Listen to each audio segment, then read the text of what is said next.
Inaanyayahan ngayon ni Pangulong Aquino ang taunang Global Development Summit na kauna-unahang idinarao sa bansa. Layunin ng pandaigdigang pulong na magpalitang ng kaalaman ang iba't ibang bansa upang matugunan ang mga problemang kinakaharap ng isa't isa. Si Elena Luna, nagulat live mula sa Malacanang. Elena? Maraming salamat, Audrey. Kasama tayo kaninang umaga ni Pangulong Aquino sa headquarters ng Asian Development Bank sa Mandaluyong City. Doon ay ibinahagi ng Pangulo ang karanasan ng Pilipinas sa pagsisimula ng Annual Global Development Conference dito sa bansa.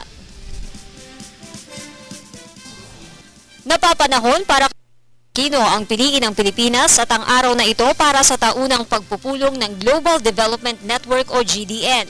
Ang Pilipinas ang kauna-unahang bansa sa Southeast Asia na nag-host ng GDN Annual Global Development Summit. Ginawa ito sa petsa ng kaarawan ni Jose Rizal na nagpatunay na maaaring mabigyan ng kakayahan ang sinumang umunlad. This is the 152nd birth anniversary of our national hero, Jose Rizal, who was largely responsible for steering our nation down the path of equality and subsequently development. Few people know that during his exile in Dapitan in southern Philippines, Rizal took a hands-on approach to development. He established a school and started a medical practice, effectively taking the role of community builder in a far-flung area of the Philippines. More than a century after Rizal's death, people all around the world continue to share that human desire to empower, as evidenced by your presence here. Mga 400 researchers mula sa iba't ibang mga bansa ang nasa Pilipinas. 3 araw silang magtitipon-tipon sa headquarters ng Asian Development Bank sa Mandaluyong City para matuto sa isa't isa at magpalitan ng mga nasubukan ng solusyon sa problema ng kanilang bansa. Sa Pilipinas, inilahad ni Pangulong Aquino ang Pantawid Pamilyang Pilipino at mga proyekto para sa edukasyon at pabahay. In the first 3 years of our term, we focused resources on our conditional cash transfer program. Stay in school, see the doctor, be our partners in health and learning, and we will lend you a helping hand. We closed the gap in classrooms and raised our budgets for education from the primary all the way to the tertiary level.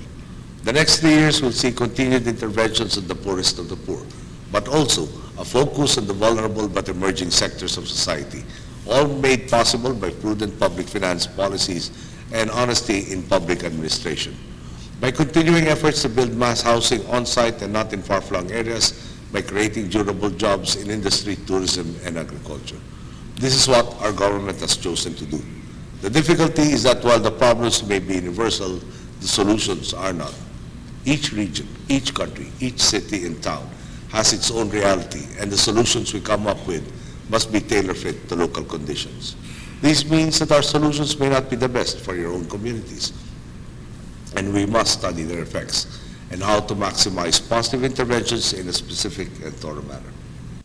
Ayon sa Pangulo, mahalagang hakbang ang tanggaping may problema, kuyin ang tamang problema.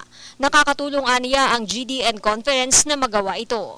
The studies we are sharing today root from a profound idea that while it feels at times that the specific research we conduct is dwarfed by the enormity of the world's troubles, all our work combined can form a constellation of knowledge that arms human civilization with the tools to combat inequality and to pursue growth that is truly inclusive.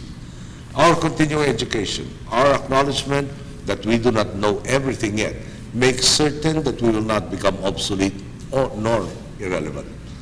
And perhaps that is the most resounding message of this conference, that we remain in pursuit of more knowledge, that we are saying yes to the natural human desire to get better. Inequality, social protection, and inclusive growth ang tema ng GDN 14th Annual Conference. Matapos ang speech na ito ni Pangulong Aquino ay agad na rin siyang bumalik dito sa Palasyo ng Malacanang. Sa mga sandaling ito ay abala si Pangulong Aquino sa meeting ng Task Force Pablo na nagsimula kaninang 1:00 ng hapon. At yan ang ating balita mula dito sa Malacanang. Sa tulong ng RTVM, ako si Elena Luna para sa Telebisyon ng Bayan.